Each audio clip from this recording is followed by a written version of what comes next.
This episode of Passing the Plate is sponsored by Storied Book Recipes from Storied.com. Welcome to Passing the Plate, the podcast that's all about food, traditions, and the wonderful connections they create. I'm Lisa Lisson, the genealogist and family history expert behind Are You My Cousin? And I'm Ashley Covelli, the food writer and recipe developer behind Big Flavors from a Tiny Kitchen. We'll be your guides on this flavor-packed adventure. We're not just talking about recipes. We're diving into family history, exploring new cultures, and preserving favorite recipes for future generations. In short, we're celebrating the stories and tastes that come with every bite. So grab a seat at the table and let's embark on a journey of flavor, tradition, and connection. This is Passing the Plate, where every episode is a feast for the senses and a celebration of the ties that nourish our souls.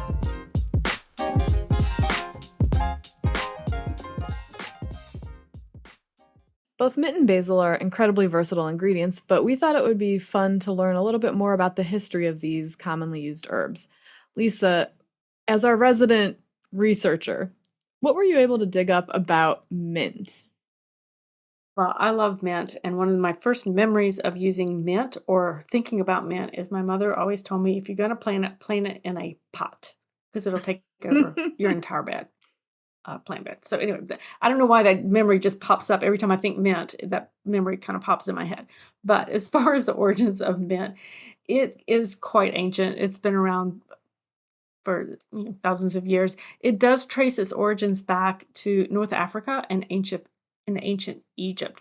And mint is actually known, or was known, and I think still is to an extent, for its medicinal type purposes. So in ancient Egypt, it was often used for stomach ailments, could be used for dental health. The ancient Greeks and Romans, they actually liked the fragrance of it, so they actually used it in their cooking. They used it as a breath freshener. And in mythology, there was a nymph named Minthe. Minthe. Well, during the Middle Ages, we were starting to the health benefits from mint were continued to be used. So again, aiding in digestion and boosting the immune system.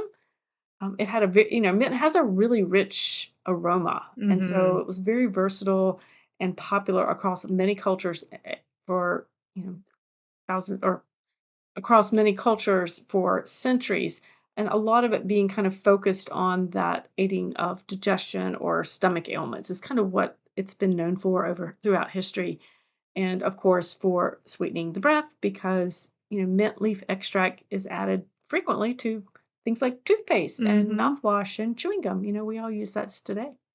But did you know that there are 24 species of mint? I knew of peppermint, spearmint, and then like chocolate mint, because I've grown all those. But I didn't know. Oh, catnip is mint? Catnip is in the mint family. Oh. This is why we have you do the digging. There's always some interesting tidbits. But yeah, I was surprised. I was like, wow, 24 species of mint. I've heard of pineapple mint. Oh, yeah, before. Yeah. I've made that. I've used that in a cocktail as a garnish. But I'm not sure. That might be about as far as I can get on the mints. But well, check your local garden center if you want to. A lot of times they'll have a couple different varieties, and you can plant and see which one you like best. Exactly. And so, besides the history of it with its medicinal purposes, mint is used in all types of cooking in today's world. And I was curious, I know you use mint in your cooking. It is not, to be honest, it is not something I've really used in my own cooking unless I've used it as a garnish for something. Right. Or maybe, a fresh sprig of mint in a glass of water in the summer. That for some reason that sticks in my mind as well. But I love to grow mint because one, it's super easy to grow. Yeah. And two, it smells wonderful. I love to run my hands through it when I walk outside. Aw. But I need some help. I want you, Ashley, to actually inspire us listeners with what to do with mint. Yeah. Well, let me say, first of all, I've also heard for years people saying, it'll take over if you plant it in the ground. It'll take over. It's like a weed. It took a while for me to get mint to actually grow in my yard. My neighbors, it would be all over the place, but it didn't take for a while for me. And I wanted a bunch of mint just growing, not in a container. So I finally have it. It's finally working. You plant it and it's there for life unless you really work hard to eradicate it. But on that note, I will sometimes at the end of the season cut off, whatever mint is left and I'll dehydrate it. And so I have like a collapsible dehydrator. And one of my favorite uses for dried or dehydrated mint is in this Persian yogurt sauce called mastokyar. And it's like yogurt, um, dried mint. It's also used in like a raita in Indian cooking. There's like a little lemon juice in the Persian one, and it's just very basic, a little salt. And what I like to do with the dried leaves, because they're dried, I'll take them out of the package and I'll rub them between my hands and let that fall into the yogurt, and that kind of releases that fragrance a little bit, as opposed to just throwing them in, in their full form. Wouldn't have thought of that. Yeah, and Should you do that with other spices too, or you just certainly could. It doesn't hurt. the The mint Yeah, particularly? I find it really like, to me, dried basil doesn't usually have a whole lot of flavor, so it might be good to do for something like that too. The other reason I like to do that though, with the rubbing it, especially if I'm using the stuff that I've dehydrated myself, you might catch that a stem got left in there and it'd be like a little hard to bite through. So rubbing it between your hands, you can kind of find if there's little pieces that are a little too tough and you can pull them out. So That's that's a good idea. probably the way that I use mint the most often. Obviously, you have things like mojitos, cocktail garnishes. With a mojito, you're like muddling it in. We talked about mint juleps a couple episodes ago, so that's another way you could use it. Um, but on the beverage front, there's also mint tea.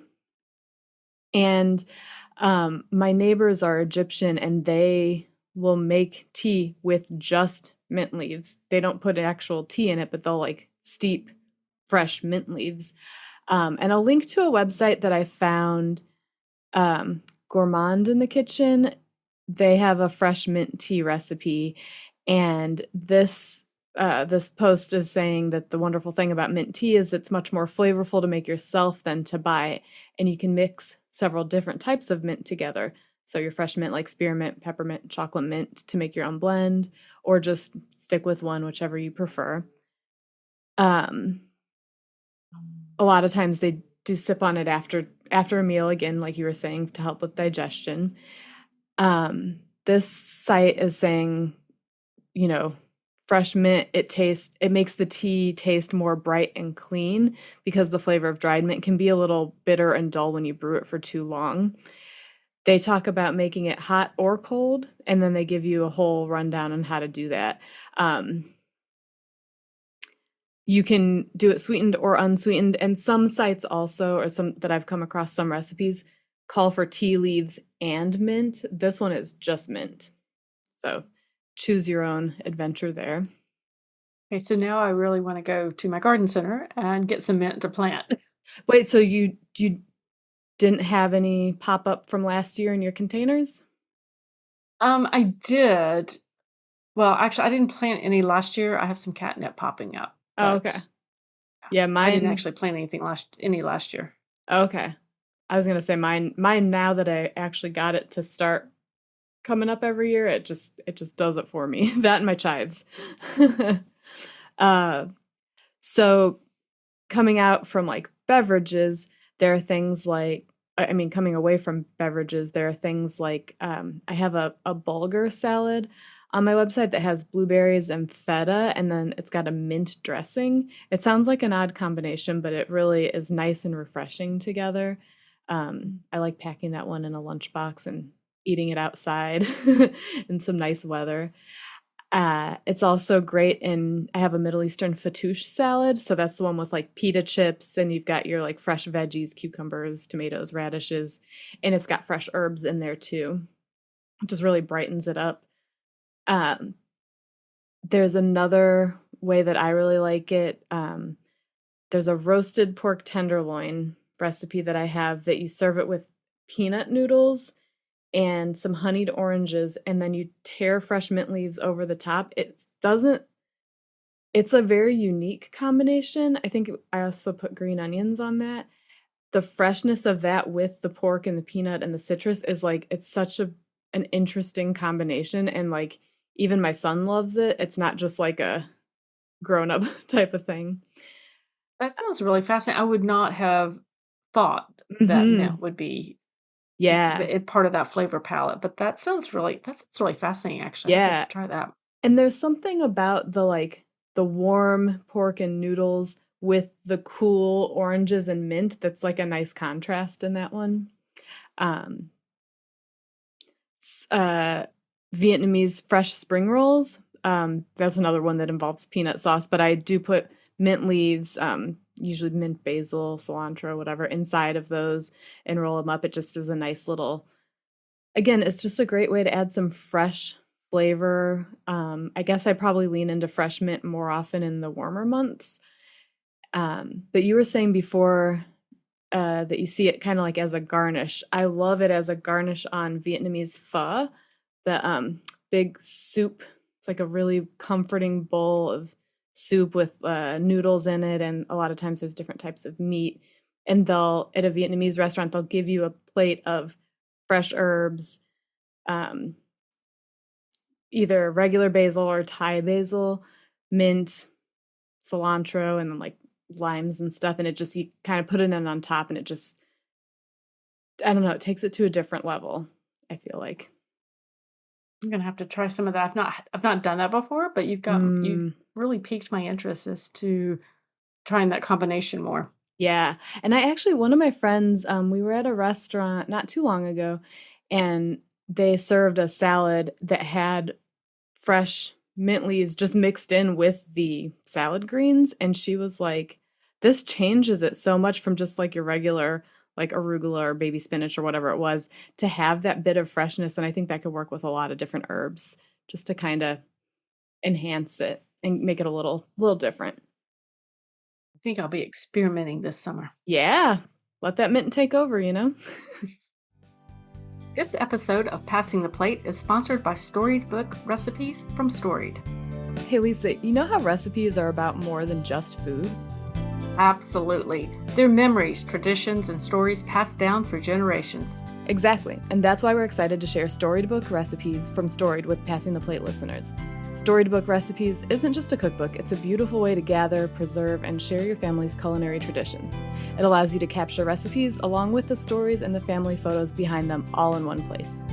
Imagine gifting a beautifully printed storied book to your loved ones, filled with recipes, memories, and family history. It's more than a book, it's a timeless connection. Storied.com allows you to build your family tree, discover historical records, and share your family's story with future generations. It's such a great way to keep your family's food and recipe traditions alive, which is what we're all about here at Passing the Plate. Visit storied.com/plate or use code PLATE to save 20% off your first storied book and create something your family will treasure forever. Yeah, when I think of the topic of this particular episode, mint and basil, I often picture Thai basil because that's kind of like a combination of mint and basil. And you can't always find Thai basil in the markets, depending, I guess, on where you live. But so on the basil front, what did you learn about the history of basil? Well, basil is now this is a spice I'm actually more familiar with, but it are Mm-hmm. actually from my internet research shows that it originated in India over 5,000 years ago. Wow. Obviously, it has spread globally, and there's even been some evidence suggesting it was used in ancient China as early as 800 AD. Wow. It is actually, did you know this? I did not know this. It actually belongs to the mint family. Okay. So maybe that's one of the 24 varieties. I'm not sure. Yeah.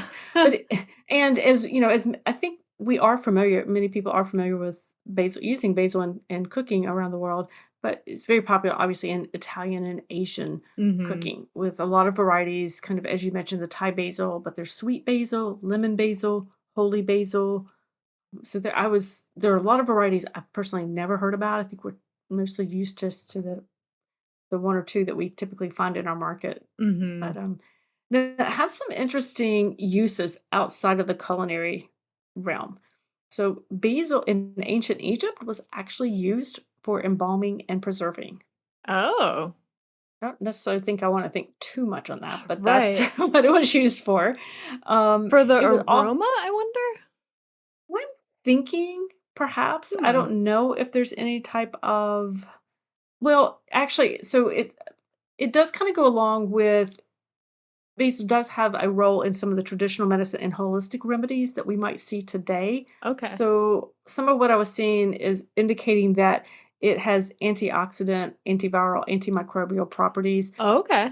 Guys, this is internet research disclaimer, so we're simply just stating what we find. Um, But yeah, but that's so interesting. Maybe they thought it would help prevent things from growing in the I don't mummification yeah, I'm not process, you really know? sure. I'm not Hmm. really sure. I thought that was really kinda interesting, but, yes, so it's been around for, again, thousands of years and really but today, we it's really just a staple in most kitchens today when it Mhm. comes to cuisine. I know, Ashley, you have lots of wonderful ideas, some definitely some that are new to me when it comes to using basil. What are some of your more interesting and fun favorite ways to use basil in your kitchen? Yeah, so, I don't embalm anything Thank goodness. personally. Although we did in elementary school, in science class, we did an embalming like, we had a unit on ancient Egypt, and they had us do something like that with a raw chicken and, like, buried it in the back of like, the science center. We had this it was like an area outside of the school, and then they, like, dug it up after a certain amount of time to see how well it was preserved. Very strange. Hey, that's not Science. something we did in my That science lab. that's not yeah, I prefer other types of science personally, but it was an interesting experiment. So like I was mentioning before, it's a great garnish on a soup like Vietnamese pho. You garnish on pizzas, pastas. A lot of people picture just like a caprese salad or pesto, but there's so much more you can do with it. You can infuse oil with it to, so you have a little extra flavor within your olive oil or avocado oil or whatever. You could also, if you want to go in the sweet realm with it, you can make a simple syrup with basil. You just throw some basil leaves in while you're letting the sugar and the water infuse together over heat, and that'll you can make some really interesting cocktails that have basil notes in them. So, or, sodas. It doesn't have to have alcohol in it. It could be a mocktail. It could be just, club soda with a little basil simple syrup, and you have like a kind of refreshing, interesting, different type of drink. Um, a kind of different spin on a caprese salad, like in case you aren't familiar with that, it's like sliced fresh mozzarella, tomato, and basil leaves. It's usually drizzled with a little balsamic, maybe a little olive oil, a little salt and pepper. But I have a roasted tomato caprese pasta salad, so it kind of takes those flavors, but then the tomatoes, you get that like concentrated flavor, so it's a little different. Uh, and then another kind of pasta salad variation, I make, skewers of pasta salad, so it's like tortellini usually or some sort of filled pasta, and then the basil leaves, you skewer them with that, and it looks really pretty along with that. We did that for a family get-together, Mhm. actually. Actually, my daughter did it, and it turned out Nice. great. Everybody loved it. Great. My recipe or just a recipe for those? Your Oh, my recipe. recipe. Oh, great. Yeah. Did you the balsamic creamy balsamic vinaigrette with it? I think we served it on the side. Mhm. Yeah. Yeah. Yeah, it's great for, like, dipping or drizzling. Yeah. It Um was a big hit, I'm definitely. so glad. Food And food just on a pretty. stick is fun. Yeah. Really. Yes. Food on a stick is really It's fun. always yeah. Um, Martin Yan, is a chef that he has a recipe. I couldn't find it online. He might have changed it by now, but he has this one that was called bold basil beef. And it's basically a stir fry, super simple. And at the very end, he stirs fresh basil into it with the steak. Really nice flavor. So that's just kind of like the beef and the basil together work really nicely. I have a zoodle frittata, so like zucchini noodle frittata that I do with some fresh basil, because basil and zucchini, those type of vegetables, works really nice together. If we were going more sweet, like an interesting kind of different sweet way to use it. So this chef in Indiana, he made a strawberry basil shortcake for me, and he makes a strawberry basil filling that has strawberries and basil, and you blend it. You keep some of the strawberry pieces separate. You make kind of a puree, and then you end up adding some chopped strawberries into it also. So you get the strawberry and the basil together in the sauce, and it just gives it like, I guess this is the only way I can think to describe it. It's like a little bit more fresh of a flavor. Even though the strawberries are fresh, there's something about an herb paired with, I feel like, that makes it different. Um, Well, but that's something I want to try because it is actually, so as we're recording this, it's actually, we're at the beginning of strawberry season where I live. ah, And in fact, going to the grocery store today, I actually saw the sign for pick your own strawberries. So oh I'll be doing wow. that later this week. And so, yeah, this sounds really intriguing. Well, I want to try doing this. it gets even more intriguing, and you could this recipe like it can be you could make just one part of it. You could make all the components. You don't have to make all the components, but one of the components of this recipe is a buttered popcorn whipped cream that has basil in it. So you actually um, have heavy cream and sugar and basil, and you heat that with actual popcorn. Like you pop popcorn, you put the basil and the popcorn in there, and you let it infuse into the cream before you whip the cream. It's Wow. wild. It's so interesting. I think recently we were talking on another episode about like you can do really interesting things with whipped cream. It doesn't just have to be plain. You can add, Right, yeah, right. I think that was the bourbon whiskey episode. Yes, yes. Yeah, that particular recipe also the shortcake biscuits had corn and lime and ricotta. He went to the farmer's market and was just inspired. It's a Wow, that's a lot really of inspiration. yeah, but like I said, you could do just the strawberry basil puree. Like that would be great over like yogurt or ice cream. It doesn't have to be. Yeah. Feel free to pick and choose parts of recipes. You don't always have to make every single component or even That, buy a store-bought shortcake base.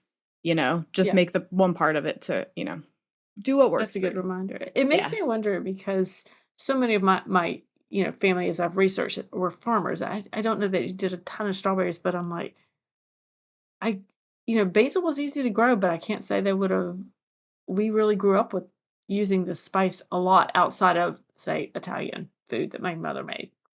Yeah. I agree. I tend to like equate basil with Italian food for whatever reason. I guess it's just the most common that I see. I mean, I also live in New York. I'm married into an Italian family. There's a lot of Italians around here. I see a lot of basil in those um, areas, but um, so that's one of the more unique things I've seen done with basil that is really delicious. Um, kind of quick hop back to the skewers. I make an antipasto Bloody Mary, so it's just basically a Bloody Mary, but then you have a little skewer of, depending on what you like, maybe a little mozzarella. It could be like a little caprese situation, like as a garnish.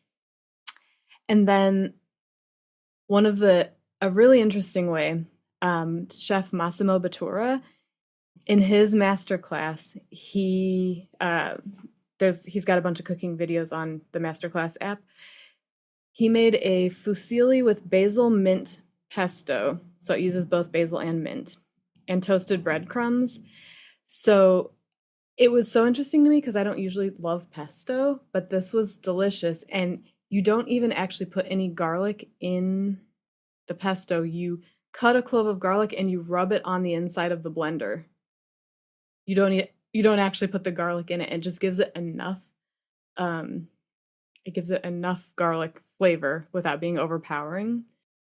So when you rub that garlic, it's kind of just a hint of Yeah. garlic as opposed Mm-hmm. to just a full-on Yeah. flavor. And then so his pesto, you rub the garlic on the blender, and then you put olive oil in, and then you add basil and then mint leaves in the blender. You end up streaming in, you turn the blender on and you slowly stream in ice water a tablespoon at a time until it blends smoothly. So it keeps it super bright green. Mm. And he always, it was interesting, like the way he used water in recipes to bring about the essence of the ingredient. Because you wouldn't think water would really do anything much to it. Mm-mm. And then yeah, you like toast breadcrumbs and stuff. It was delicious. I would love to one day go to one of his restaurants. He's it's truly incredible, and it got me. It's a pesto that I like. I don't know why I don't exactly like it normally. It also doesn't have pine nuts in it, Mm-hmm. so I don't know if that has anything. I like pine nuts, but I don't know. I like pine nuts too.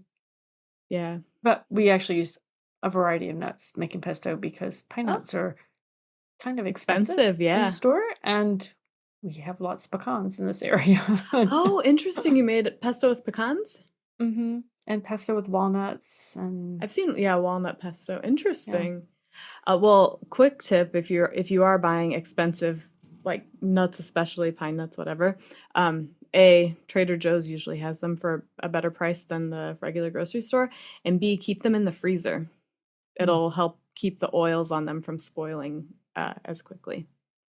good to know, definitely. Yeah. You can find the show notes for this episode at passingtheplate.org/62. That's a wrap on this episode of Passing the Plate. We hope you enjoyed our journey into the world of food, traditions, and the amazing connections they create. It's been a pleasure sharing these stories and flavors with you. Remember, food is more than just sustenance. It's a way to connect with our past, present, and future. So keep sharing your meals, keep passing those plates, and keep creating memories that will last a lifetime. Head to passingtheplate.org/podcast for show notes.